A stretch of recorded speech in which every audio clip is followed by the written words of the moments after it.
the wrong one. There we go. All right, guys, let's not forget to double tap that screen and like the video, guys. Let's get more people in the conversation by double tapping that screen. Any question, comments, jokes, or disagreements, please super chat it in. Let's go ahead and get that call-in line open. Let's get some of you guys in here. Appreciate the support, guys. Let's go. In that area, but I want to thank the Attorney General for her great work in the first year on the job, and I want to thank you for being here. With that, I would yield to the ranking member for an opening statement. Thank you kindly, Mr. Chairman, and welcome, Attorney General Bondi. You've got the best lawyer's job in America because your mission is justice and your clients are the American people. But to promote justice for the people, you've got to listen to the victims, like the women seated behind you today. Damn. Those are just some of the hundreds of survivors of Jeffrey Epstein's global sex trafficking ring who are demanding that the truth be told and are demanding accountability for the abusers who trafficked and raped them. You still haven't met with these survivors. So with their permission, let me introduce to you the survivors and late survivors' family members who are present today. There's Teresa Helm, there's Jess Michaels, Laura Bloom McGee, Danny Bensky, Liz Stein, Marina Lacerda, Sky and Amanda Roberts, who are the family of the late Virginia Giuffre, Charlene Richard, and Lisa Phillips. Now, you're not showing a lot of interest in the victims, Madam Attorney General, whether it's Epstein's human trafficking ring or the homicidal governmental violence against citizens in Minneapolis. As Attorney General, you're siding with the perpetrators and you're ignoring the victims. That will be your legacy unless you act quickly to change course. You're running a massive Epstein cover-up right out of the Department of Justice.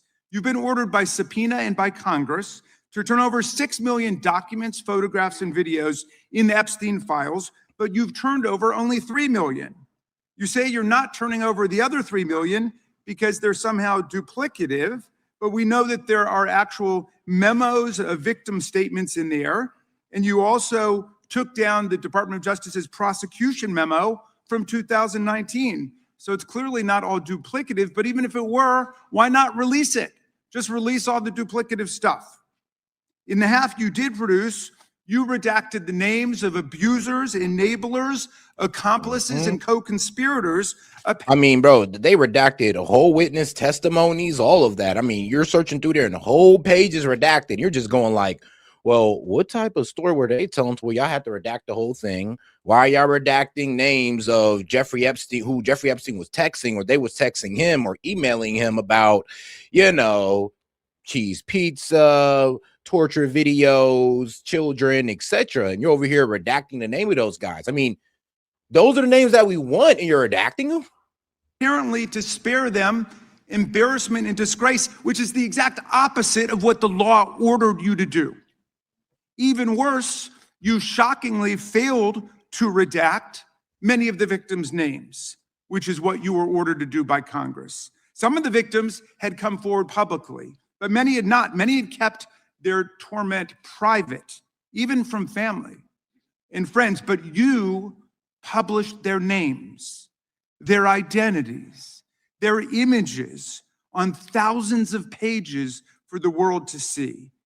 So you ignored the law, and even with over 100,000 employees at your disposal, you acted with some mixture of staggering incompetence, cold indifference, and jaded cruelty towards more than 1,000 victims raped, abused, and trafficked. This performance screams cover-up.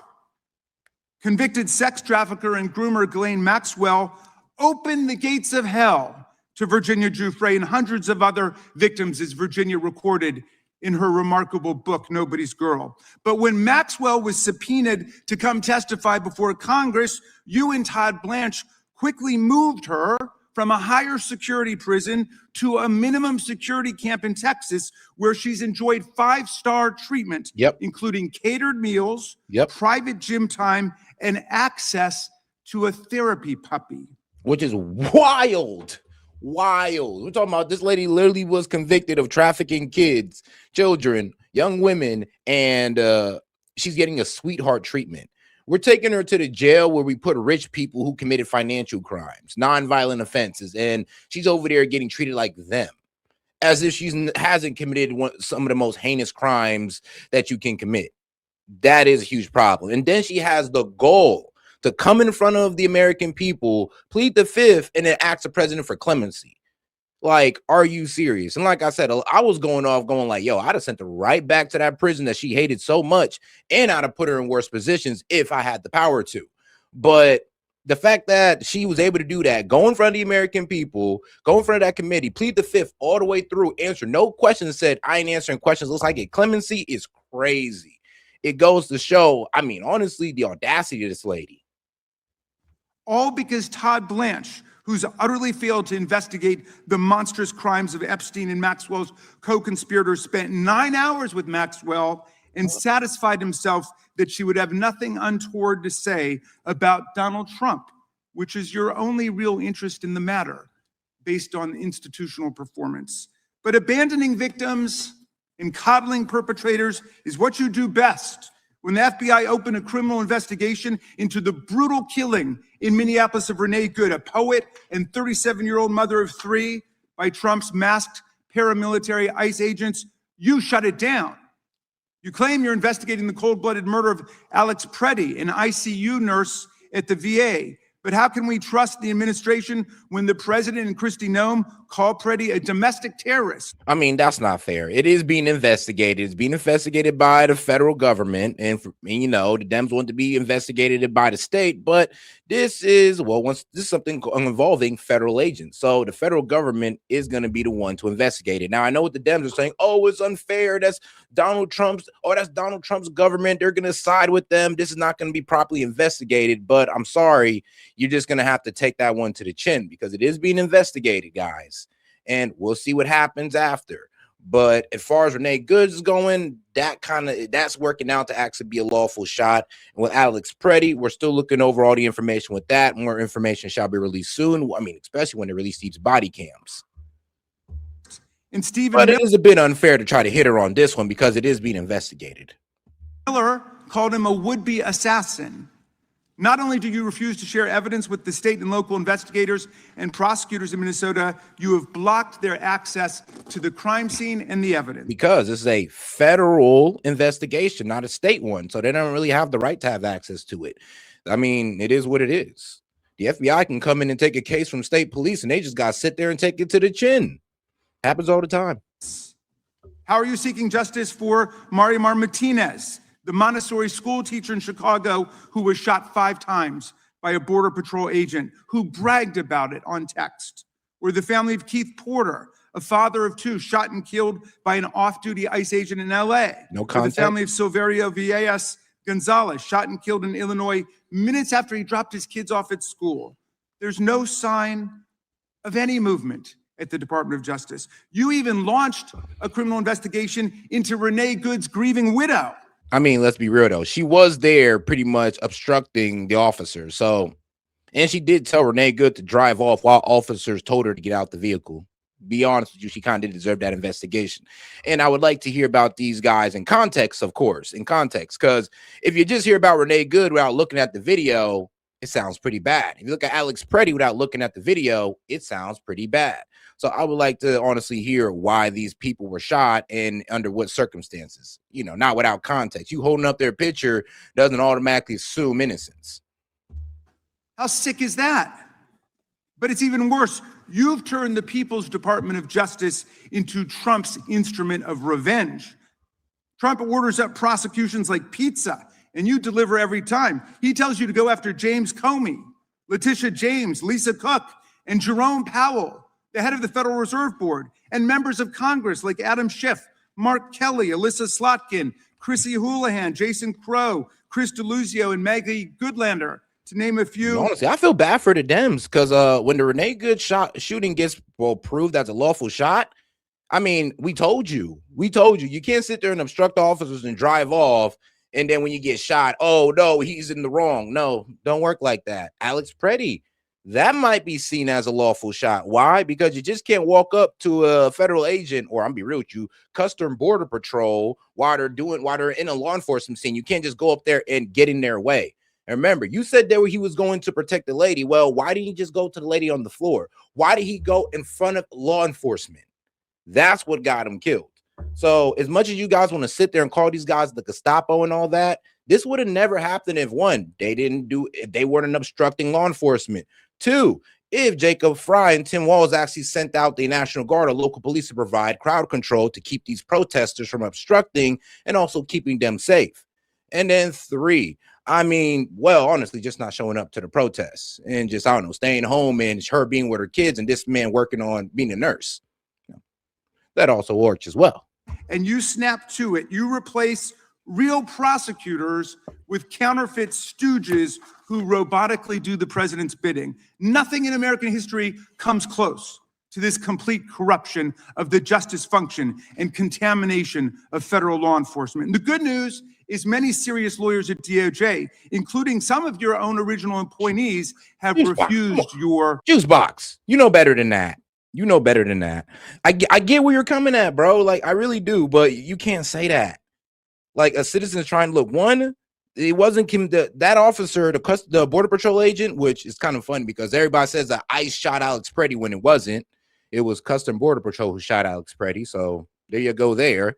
But yeah, he wasn't committing an illegal act. Actually, Custom Border Patrol was there to provide crowd control because Jacob Fry wasn't bringing in the local police.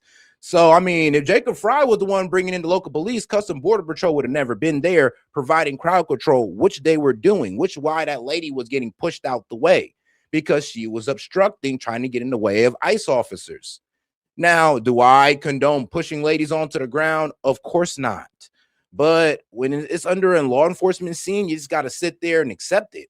I mean, if you want to go up there to an ICE officer and getting their way, you are now obstructing. Once you put their hands on them to stop them, now you're bordering assaulting an officer. So I know you want to be Mr. Save-A-Ho, but I mean, bro, that's just not the way to go. It's not the way you handle things. If anything, if you were Alex Preddy, I would advise you to one, tell the officer, yo, I'm about to help this lady up and I'm armed. You're allowed to be armed, but you got to let that officer know you're armed. You don't want to let that officer find out that you're armed. It don't work like that. Lawless orders. Danielle Sassoon, your original pick for acting. Shout out to my man Juice, friend of the show, supporter as well. Manhattan resigned rather than follow your corrupt order to quash an indictment against Mayor Eric Adams as a political favor from Donald Trump. A Federalist Society member who clerked for Justice Scalia, U.S. Attorney Sassoon refused to participate in this blatantly corrupt scheme. Her top assistant, Hagen Scotton, an Iraqi war vet and two-time Bronze Star recipient who clerked for Chief Justice Roberts, and then Judge Kavanaugh, promptly resigned too, writing to your office, quote, I expect you will eventually find someone who is enough of a fool or enough of a coward to file your motion, but it was never going to be me. You and the president nominated Eric Siebert, a 15-year career prosecutor, to be your U.S. attorney for the Eastern District of Virginia. But after 5 months of investigating Letitia James and James Comey, he found no evidence to justify criminal charges. So you forced him out. You replaced him with Lindsay Halligan, Trump's personal lawyer from the Mar-a-Lago documents case, who had zero prosecutorial experience and no qualifications. And then you were humiliated when a federal judge found that this corrupt appointment was blatantly unlawful and threw out Halligan's indictments entirely. Yeah, because, well, what was it? This lady wasn't confirmed by the Senate. And I mean, Pam Bondi should have known that. You should have known that, yeah, if you're going to put on this person as a prosecutor, state prosecutor, whatever, they have to be confirmed by the Senate. And if they're not confirmed by the Senate, any case they do, well, it don't really matter. It's invalid. And grand juries of American citizens have repeated. Yeah, and that's how Comey and Letitia James got off. Is because of, well, the incompetence of Pam Bondi when it came to that situation right there. Which she should have got fired on for that. Like, if I was Trump, I literally had to fire just on that. I'm like, you're AG. You should have known that they had to be confirmed. So why didn't you do so? And if your excuse was, well, I know they weren't going to confirm to the regular way, then, oh, well, you got to do things the legal way. If you can't do it that way, then it is what it is. Just tell me we can't do it. Repeatedly rejected your vendetta and baseless indictments brought by the hacks left at DOJ now, with 2 different grand juries in Virginia voting down indictments against Letitia James in a single week. And just yesterday, Another grand jury shut down your vendetta factory by rejecting indictments against the 6 members of Congress who had spoken out to remind all service members that they have a duty to refuse illegal orders. You tried to get a grand jury to indict 6 members of Congress who are veterans of our armed forces on charges of seditious conspiracy simply for exercising their First Amendment. Whoa. Yeah, but sedition, let's be real. If we look up what the definition of sedition is, they did borderline do it. They were pretty much trying to tell these soldiers not to follow orders or unlawful orders. And here's the problem. What unlawful orders are you talking about? Because they weren't able to explain it, and you kind of left these guys confused. And then it's a bit condescending because you're acting like these soldiers don't get trained on that already. So, like, how condescending is it to tell these guys, oh, make sure don't follow unlawful orders, when they've literally sat there for weeks on end learning about this stuff with the training as well? I mean, come on now, give our guys some credit and stop treating them like they're idiots. Rights. I hope you will heed the wisdom and the constitutional patriotism of those grand jurors and not try it again by doubling down on that humiliation. As your best lawyers are sacked for having participated in the January 6th case or just flee for the exits now, your new lawyers keep lying in court. In dozens of cases, they've been excoriated for lying to federal judges. Chief Judge Boasberg, right here in DC, suggested your Department of Justice perpetrated a fraud on the court. Other judges found your statements to be, quote, inexplicably misleading, patently incredible, totally inconsistent, and so disingenuous that the court is left with little confidence that the government can be trusted to tell the truth about anything. Now, as ranking member, I asked the chairman to add a few extra rounds of questions today because we each have 5 hours of questions, not 5 minutes, but we're stuck with 5 minutes. That's clearly insufficient to give voice to America's victims and survivors and to demand answers about all the corruption and cover-ups that we see at DOJ right now. We've got just one round, so we ask you politely but firmly, Madam Attorney General, please do not waste 1 second of our precious time by evading questions, by changing the subject. AKA, let us just yell on you and yell accusations against you without you saying anything. I mean, like, bro, really? Like, do you want answers from her or not? We're engaging in personal attacks against members of Congress. We saw your performance in the Senate, and we're not going to accept that. This isn't a game. In the Senate, you brought something with you called a burn book, a binder of smears to attack members personally for doing the people's work of oversight. Please set the burn book aside and answer our questions. And when you hear us reclaim our time, that means it's time for you to stop speaking. We only have 5 minutes, so when we reclaim our time, that means you stop. Yeah, but here's the problem. This is the only thing I don't like about them is that you guys like layer them with questions, on top of questions, on top of questions, on top of questions. Then when they start to answer and they're answering like the 3rd or 5th question you answered, you ask them, they're like, oh, no, you didn't answer my 1st or 2nd or 3rd question. It's like, bro, you asked like 6 questions in 5 minutes. And then you want to give me like a minute to respond to all 6 questions. And then if I don't give the response you want, you're going to hit me with a reclaiming my time. It's like, what? It's really a circus show sometimes. We will ask the chair to stop the clock and let you go on his time. The quality of justice in America depends on the character of our government. Please do your job and bring the Department of Justice back from the brink. The survivors seated behind you and the American people watching everywhere deserve a Department of Justice worthy of its name. I yield back, Mr. Chair. Objection. And all righty, let's go ahead and get to the next video. Like I said, we're going through all the most confrontational moments in this hearing. Recognized. Without objection. The gentlelady from Florida is recognized. Thank you, Mr. Chairman. Madam, I'm sorry. yes. May I respond 20 seconds to something that Congresswoman Ross said? Go right ahead. Thank you. She also opposed a sex offender registry as head of North Carolina ACLU. Thank you.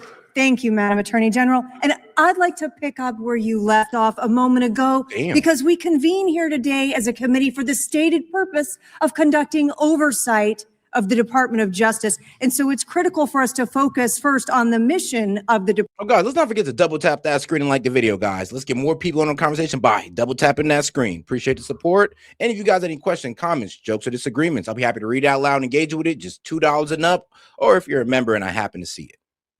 Or just say something retarded. I mean, That'll get me sometimes. Department and assess your success in discharging it. So the mission of the department is to enforce federal law, defend the rule of law, and protect the American people from violent crime, terrorism, drug trafficking, fraud, and exploitation, to promote public safety.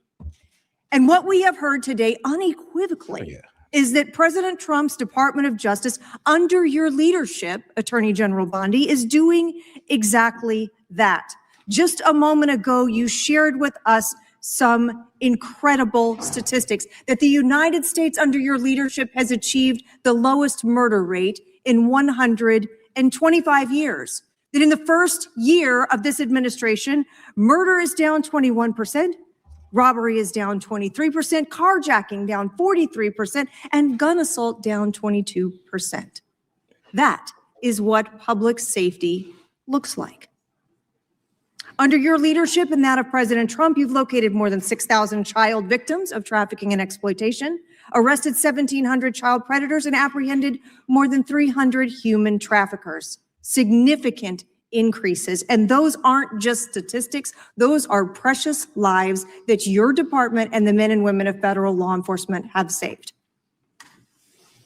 Madam Attorney General, you've mentioned a couple of specific criminal trends during this hearing that I'd like to discuss with you further, because one of our important roles in Congress is making sure that our laws and our law enforcement stay ahead of predators as technology evolves.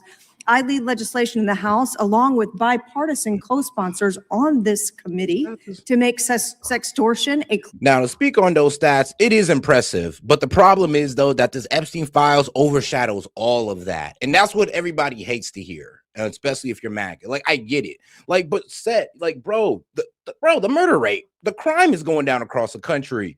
Like, yes, bro, yes. But there are rich people or billionaires trafficking children. And they're out and about as we speak. Some of Epstein's, assistants are out right now living their best life. So I'm sorry, but yes, that does kind of overshadow all the accomplishments that the FBI and the DOJ have brought. Not all of them, but a good amount of them, because this is like the hot topic, like something we've been looking at for a while now. And I see why Trump was a bit upset about this. Like, oh, this is distracting from all our accomplishments. And he's right, but it's just that important. Clearly defined criminal offense. We actually passed that out of the House of Representatives. We have a bill to promote Operation Renewed Hope to help rescue more child victims, and the Defiance Act to provide legal recourse to victims of deepfake AI intimate images.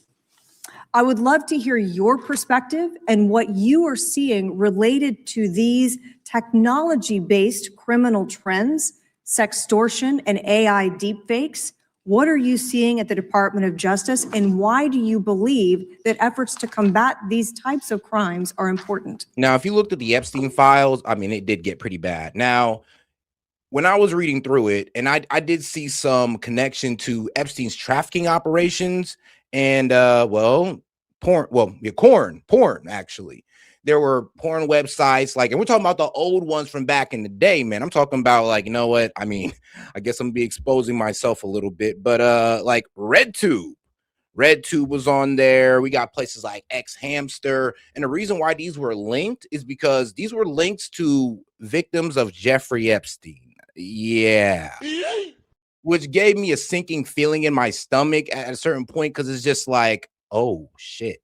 So while you were out there getting your rocks off on that website, yeah, you might have been looking at a trafficking victim. But yeah, it did lead into that. And I like what she was saying there, technology is actually spreading these crimes of fraud, human trafficking, and all this good stuff. How do we combat that? Because if you do look at the Epstein files, I mean, really, the porn industry played a huge role in it. Modeling as well, too. Anything that really extorts women.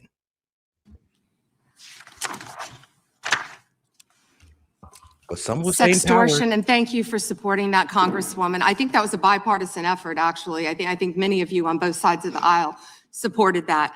Thank you for that. As a career prosecutor, it's horrible seeing that young women and often young boys have been exploited with sextortion. And I see, thank you, both sides of the aisle nodding on that. It's horrific. the suicide rates go up. And that's why we have to do everything in our power to protect not only young girls, adult women, boys and men from sextortion, because it is happening and we're doing everything in our power, thanks to your legislation, all of you, to stop that. I'd like to hear a little bit more about some of the Department of Justice programs like Project Safe Childhood and the Internet Crimes Against Children Task Forces, partnerships that bring together federal, state, and local law enforcement.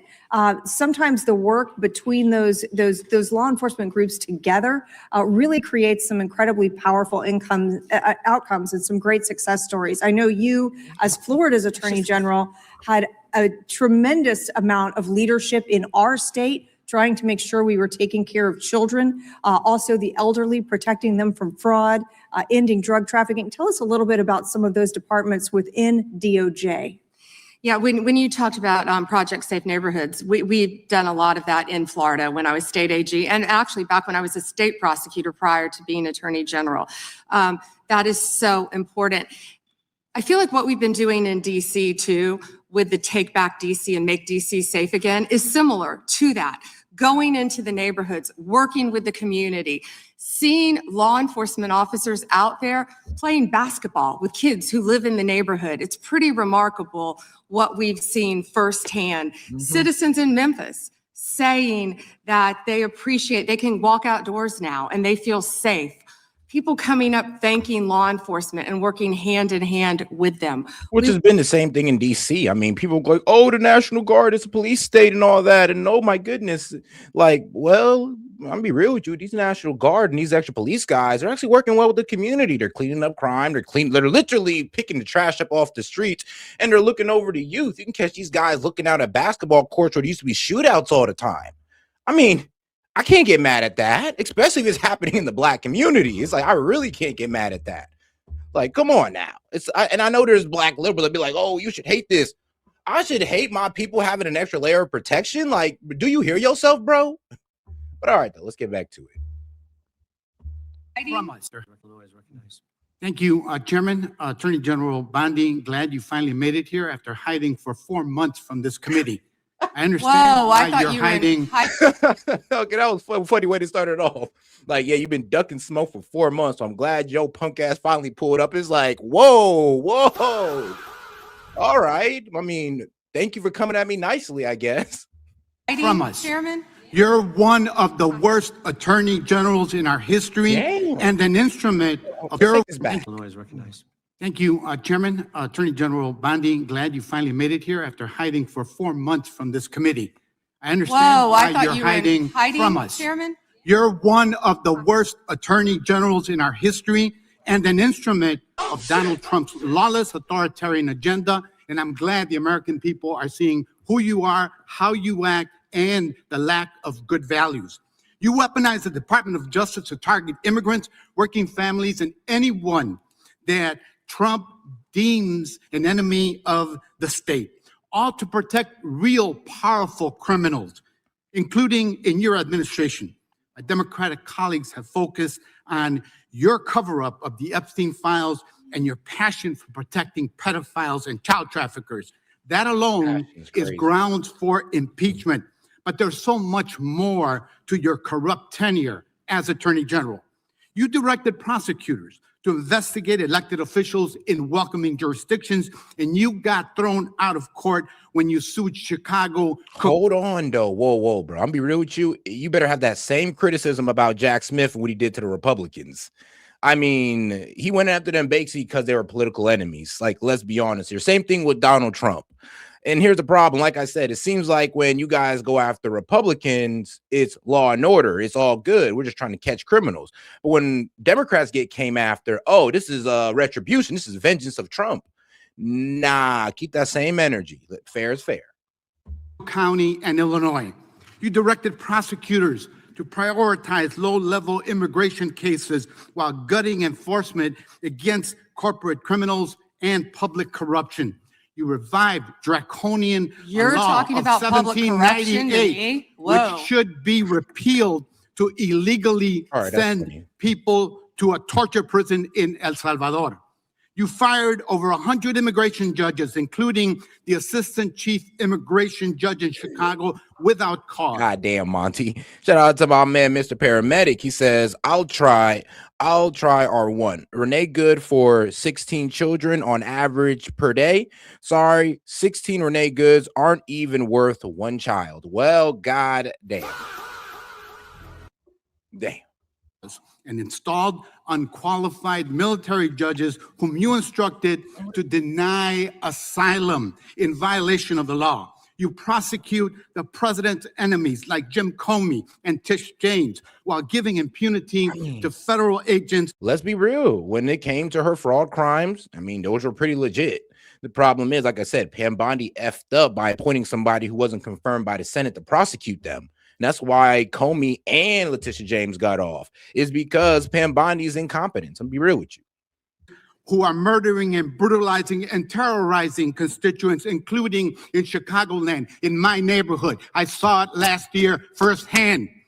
You and Kash Patel covered up the murder of Silverio Villegas Gonzalez in my district by ICE agents. You tried to investigate Renee Good instead of the ICE agent who murdered her, and you tried to cover up the murder of Alex Peretti by CBP agents. Hold on now. Hold on. There was no cover-up murder of Alex Peretti. As soon as everybody's seen it, we said this will be investigated. What cover-up? I mean, even if they went out there incorrectly and called them domestic terrorists, which even I condemned, by the way, even if they went out there and did that, that's not a cover-up.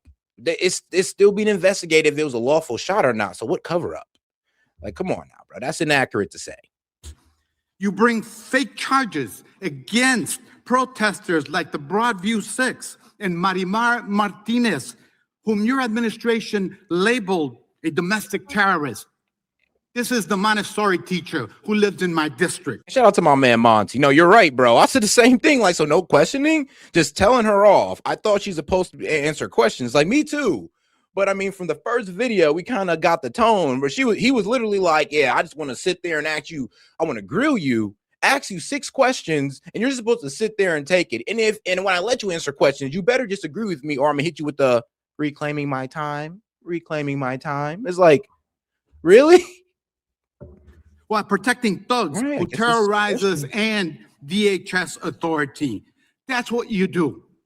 Protect and enable the criminals who are plundering our society and destroying what's left of democracy and the rule of law. True. Epstein accomplices, mass DHS thugs, corporate criminals, Tom Homan, Eric Adams, insurrectionists, the list goes on.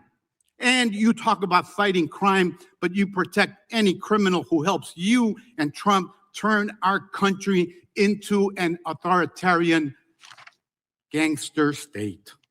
And after all this, nobody supports you. I'm not talking about Democrats. I'm talking about conservative judges who are condemning the rampant lawlessness at DOJ under your leadership.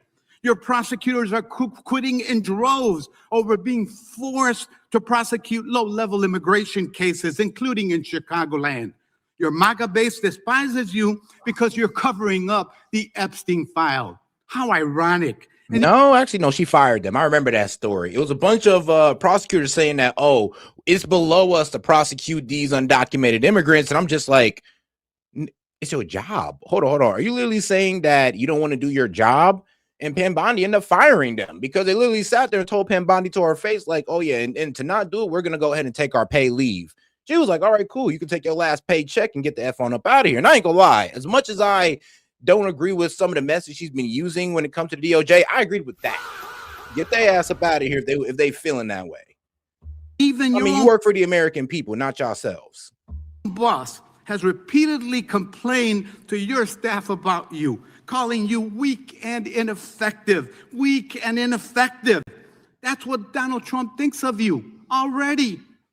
You will not win, however. Chicagoland rejects you. The American people reject you. Our communities have I don't know about that, man. There's a whole big old group of black women that's talking about turn Chicago red. I mean, if they were all turning against her, then trust me, there'd be none of that.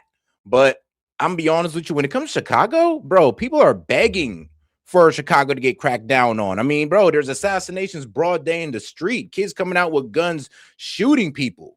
I mean, bro, there was just 2 youngsters came out, broad daylight, by the way, shot into a car and killing a woman and the man. I think, no, yeah, killing the woman. I believe the man's in critical condition, and there was a baby in the back, and the baby was not hurt. Thank God, by the way. But that's what's going on in Chicago. And then y'all want to sit there and tell us that, oh, nothing's going on here. Oh, actually, you're a fascist for even looking in Chicago. Like, do you not see that there's people getting killed in broad daylight every day, damn near? Like, are you serious? And that's the problem. Liberals talk about shit they don't know about. You don't know how bad it is in Chicago. So y'all might need to sit the F down on this one. But shout out to my man Monty. He said, I never ever before seen a script chewing out. You're protecting flipping pages and authoritarian regime. Bruh. I know, right? It's like you're protecting flip pages and authoritarian regime, by the way. It's like they're throwing everything at her. I'm gonna be real with you. And this guy had 5 minutes to grill her, and he's been grilling her for 4 minutes and 10 seconds straight. And remember, they only got 5 minutes a pop. Demonstrated our strength and resilience in the face of cruelty and cowardice. Democrats must impeach and remove lawless officials like you and Kristi Noem and impose accountability for every criminal action. But you can spare yourself more humiliation. Resign now and submit yourself to accountability by the American people. Mr. Chairman, before I yield back, I ask unanimous consent to submit for the record this Wall Street Journal article dated January 12, 2026, entitled, Trump has complained about Pam Bondi repeatedly to aides. Thank you, and I yield back. Objection. wow. Gentleman yields back. The gentleman from Texas is recognized. I thank the chairman. May I have 20 seconds, please? Yes, ma'am. Yeah, Thank please. you. Let's hear the opposition research. Thank you. That's absolutely right. That they're not running for, he's not running for office again because, well, I don't know why you're not running for office again, but after the filing deadline, you publicly announced you would not run when your chief of staff, Patty Garcia, announced and took your seat. That's I a believe state matter. Democrats That got isn't a angry federal about matter. You that as should well. investigate I crimes. believe Time Democrats. I mean, okay, she's pretty much saying, look, man, you sat up there in your soapbox to try to win over constituents because you're losing in your own district. Like, so pretty much you're performing. You're not really doing your job, which a lot of these guys do. A lot of these people are all about performance and not really getting to the truth. And that's not all Dems. That's not all of these Dems, but most of them are just doing it just to grill her and not really trying to look for real answers here. It is what it is with some of these guys. It's sad, but this is where we're at. And shout out to my man, Mr. Paramedic. He says they don't want questions answered. They want to throw a temper tantrum about losing an election or things just not going their way, to be quite honest with you, because they're, like I said, it's all about ICE. It's all about the Epstein.